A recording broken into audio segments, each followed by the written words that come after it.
Assalamualaikum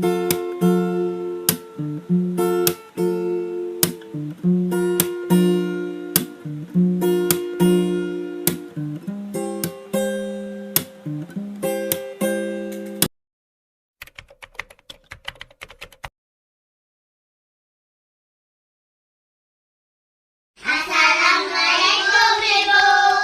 Waalaikumsalam warahmatullahi wabarakatuh. Apa kabar anak-anak? Baik. Alhamdulillah. Nah, jadi sebelum kita memulai pelajaran, maka Ibu akan mengabsen kalian terlebih dahulu.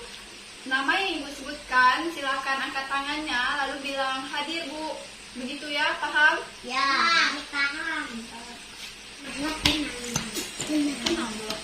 Oke, yang pertama Novia. Mana yang namanya Novia? Aku. Ya. Kemudian yang kedua Jua Widya Ragina Pala.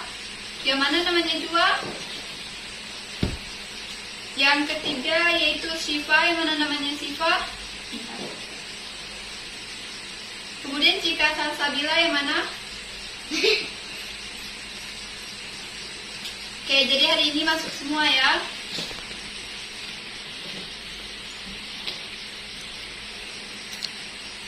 Sebelum memulai pembelajaran kita pada hari ini, marilah bersama-sama berdoa. Berdoa mulai. Bismillahirrahmanirrahim. Raditu billahi rabba wa bil islami dina wa bi muhammadin nabiyya wa rasula rabbi sidni ilma warzuqni fahma. Doa selesai. Ada yang tahu kita belajar apa hari ini? Enggak tahu. Nah, jadi hari ini kita akan belajar tentang skala sederhana. Nah, skala sederhana, jadi tujuan mempelajari skala sederhana yang pertama agar siswa mengetahui pengertian skala sederhana. Kemudian siswa mengetahui bentuk-bentuk skala sederhana. Kemudian siswa mengetahui jenis-jenis dari skala sederhana. Dan yang terakhir siswa mengetahui fungsi skala sederhana. Oke, sekarang silakan buka bukunya. Buka di halaman pertama. Nomor 1. Tuh. Ya, itu. Anak-anak, silakan buka bukunya, silakan lihat bukunya.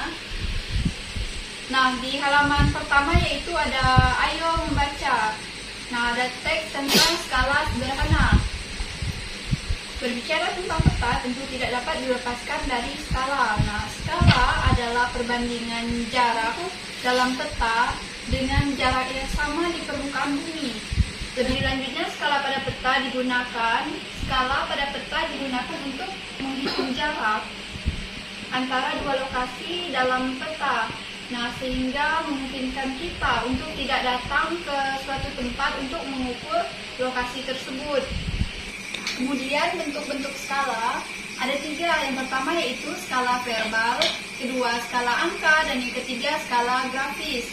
Nah, skala verbal ini digunakan untuk menyatakan perbandingan menggunakan kalimat ataupun menggunakan kata-kata. Nah, kemudian untuk skala angka. Skala angka ini menyatakan perbandingan dalam bentuk angka. Dan yang terakhir yaitu skala grafis atau skala batang.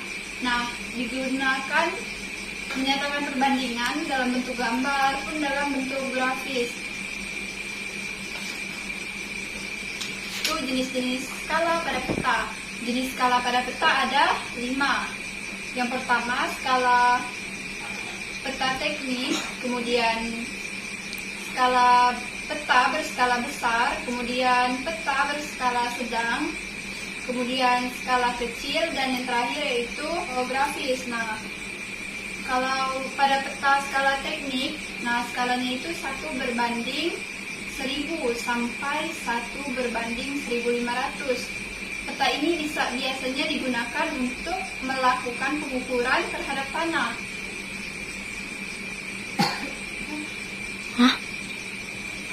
Nah, kemudian yang kedua, peta berskala besar.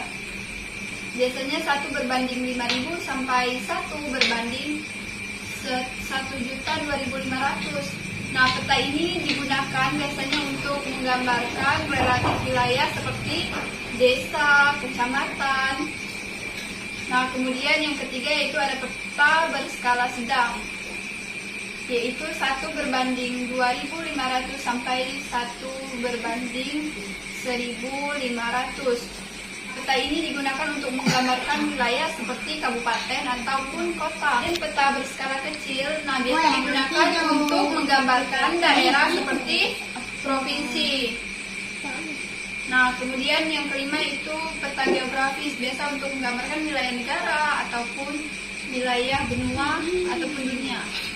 Kemudian, ayo berdiskusi.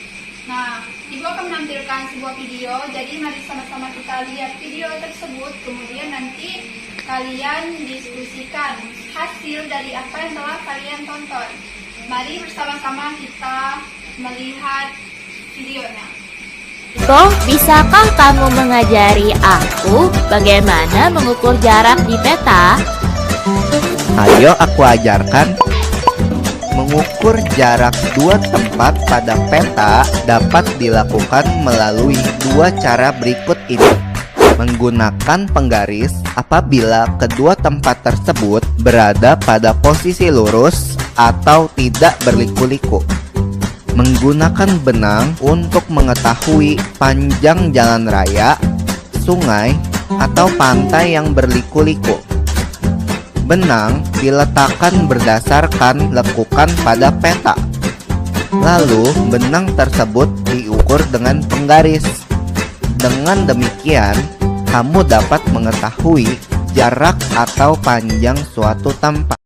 Dari video yang ditampilkan tersebut, nah itu tadi adalah bagaimana cara menghitung skala. Nah, cara menghitung skala itu ada dua. Yang pertama menggunakan penggaris, kemudian juga bisa menggunakan benang. Apakah bisa dipahami anak-anak? Paham, Bu. Ya. Setelah itu ada ayo berlatih di halaman ini. Ibu mau kalian kerjakan tugasnya di rumah. Nah, nanti ini dijadikan PR, dikerjakan di rumah.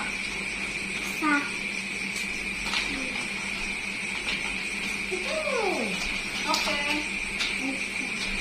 Nah, kemudian yang terakhir yaitu tentang fungsi skala. Nah, skala ini memiliki beberapa fungsi. Dengan skala, ayo anak-anak lihat ke sini. Nah, dengan skala kita dapat memperbesar atau memperkecil sebuah peta. Kemudian dengan skala kita bisa menggambarkan suatu tempat yang sangat luas di atas kertas. Nah, dengan skala kita dapat mengetahui atau menentukan jarak tanpa kita harus mendatangi lokasi tersebut. Sekarang silakan tutup bukunya. Nah, untuk menguji kemampuan ingatan kalian, maka ibu akan bertanya. Pertanyaan yang pertama, setelah kita belajar dan setelah apa yang disampaikan, ibu ingin bertanya, ada berapa bentuk-bentuk skala? Ada 3, Bu. Pintar. Pertanyaan yang kedua yaitu, ada berapa jenis-jenis skala? 5. Nah, jadi jenis skala itu ada 5. Ibu ingin mengingat kembali terkait PR yang diberikan. Nah, itu ada 5 soal. Perintahnya berikan tanda checklist pada kolom jika pernyataan tersebut benar dan berikan tanda silang pada kolom jika pernyataan tersebut salah. Nah, nanti boleh minta bantuan kakaknya untuk mengerjakan PR. Setiap pertanyaan ini jawabannya sudah ada di dalam buku. Apakah bisa dipahami anak-anak? Bisa, Bu.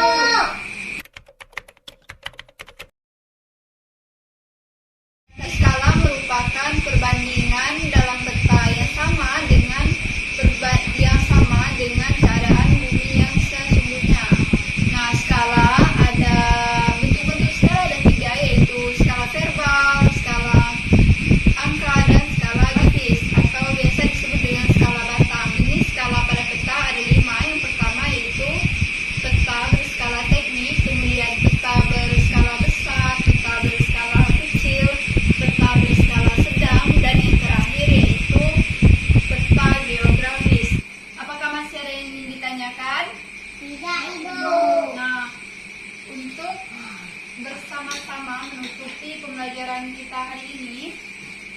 bersama-sama kita berdoa. Berdoa mulai. Bismillahirrahmanirrahim. Subhanakallahumma wa bihamdika asyhadu an la ilaha illa anta astaghfiruka wa atubu ilaik. Walhamdulillahi rabbil alamin. Shadaqallahul azim. Berdoa selesai. Sekian pembelajaran kita pada hari ini. Semoga apa yang kalian pelajari dan kalian dapatkan hari ini bisa bermanfaat. Marilah bersama-sama kita mengucapkan Alhamdulillahirabbil alamin. Dan segala kekurangan mohon dimaafkan. Wassalamualaikum.